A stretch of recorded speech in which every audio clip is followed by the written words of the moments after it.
তো 5th September তো আমার স্টুডেন্টরা কিছু করতে পারেনি, কারণ ওই দিনকে ওদের ক্লাস ছিল না।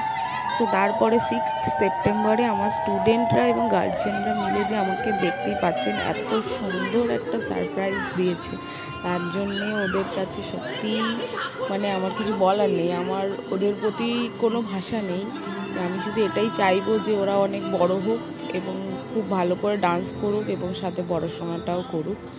তো ওরা যে কী করেছে সেটা আপনারা দেখুন, আর প্লিজ একটু ওদেরকে আশীর্বাদ করবেন যেন ওরা এতটা সুন্দরভাবেই সারা জীবন থাকতে পারে।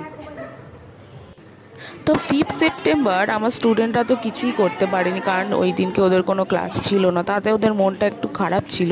কিন্তু পরের দিন 6th সেপ্টেম্বরে যেহেতু ওদের ক্লাস পড়ে, তো সেক্ষেত্রে ওরা তো আমাকে রীতিমতো ক্লাসে ঢুকতেই দেয়নি। তো মিনিমাম 1 ঘন্টা পর আমাকে ওরা ক্লাসে ঢুকতে দিয়েছে। তার